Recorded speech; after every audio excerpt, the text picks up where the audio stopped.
semuanya, selamat datang di podcast Jejak Uang. Perkenalkan, saya Arianti Amalia Putri. Dan saya Bagas Aditya Putra. Dan kami berasal dari SMA Negeri 7 Depok dari kelas 10B. Di sini kami akan membuat podcast yang membahas sejarah ekonomi dan hal-hal menarik di balik perkembangan dunia keuangan. Di episode kali ini kita bakal ngobrol tentang perjalanan uang dari masa ke masa. Mulai dari zaman barter, munculnya uang, perkembangan bank, sampai era pembayaran digital seperti sekarang. Karena kalau dipikir-pikir, kehidupan manusia sangat dipengaruhi oleh perkembangan sistem ekonomi. Dan ternyata perjalanan uang itu panjang banget. Sebelum ada uang, manusia menggunakan sistem barter untuk memenuhi kebutuhan hidup. Barter adalah pertukaran barang dengan barang. Misalnya, seseorang punya gandum, lalu menukarnya dengan ikan atau pakaian. Pada awalnya, sistem ini cukup membantu karena masyarakat belum mengenal alat pembayaran. Tapi, lama-kelamaan barter mulai menimbulkan masalah. Salah satunya adalah sulit menemukan orang yang punya barang yang kita butuhkan. Belum lagi kalau nilai barang yang ditukar dianggap tidak seimbang. Misalnya, seseorang ingin menukar kambing dengan beras, tetapi jumlah beras yang diminta terlalu banyak. Jadi, transaksi tidak praktis dan sering memakan waktu lama. Karena barter punya banyak kelemahan, manusia mulai mencari alat tukar yang lebih praktis. Awalnya, masyarakat menggunakan barang tertentu yang dianggap bernilai. Contohnya emas, perak, garam, bahkan kulit kerang di beberapa daerah. Barang-barang itu digunakan karena lebih mudah diterima banyak orang. Lama-kelamaan, muncullah uang logam dan uang kertas. Dengan adanya uang, perdagangan menjadi jauh lebih mudah. Orang tidak perlu lagi menukar barang secara langsung. Selain itu, uang juga bisa digunakan untuk menyimpan nilai kekayaan. Jadi, ekonomi masyarakat mulai berkembang lebih cepat. Dalam perkembangan ekonomi modern, ada tokoh terkenal bernama Adam Smith. Adam Smith dikenal sebagai bapak ekonomi modern. Ia menulis buku terkenal berjudul The Wealth of Nations. Dalam pemikirannya, Adam Smith percaya bahwa masyarakat perlu diberi kebebasan dalam melakukan kegiatan ekonomi. Menurutnya, perdagangan yang bebas bisa membantu meningkatkan kesejahteraan masyarakat. Ia juga memperkenalkan konsep invisible hand atau tangan tak terlihat.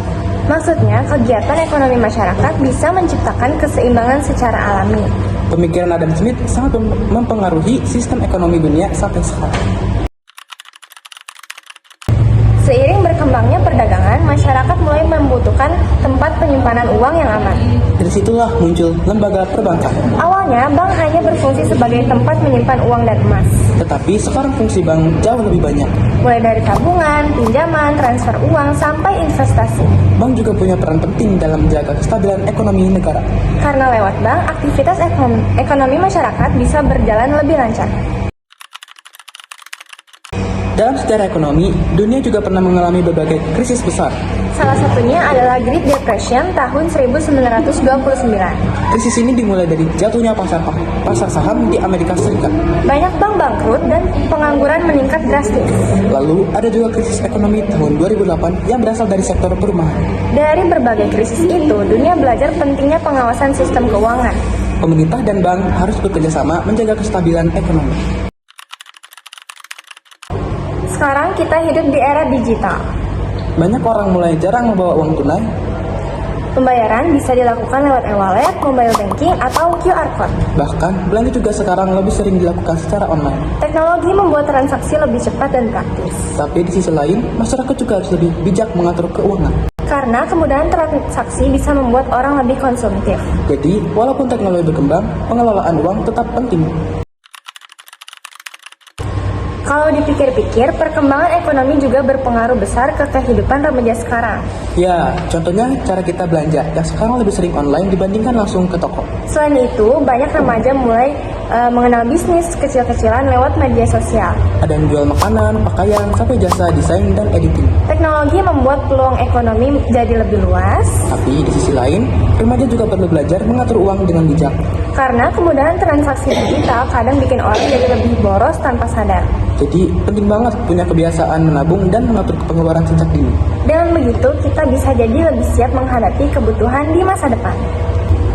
Nah, itu tadi perjalanan panjang perkembangan uang dari masa ke masa. Ternyata perubahan sistem ekonomi sangat mempengaruhi kehidupan manusia. Dari barter sederhana sampai pembayaran digital modern. Semoga pembahasan kali ini bisa menambah wawasan kalian tentang sejarah ekonomi. Terima kasih sudah mendengarkan podcast Jejak Uang. Sampai jumpa di episode berikutnya.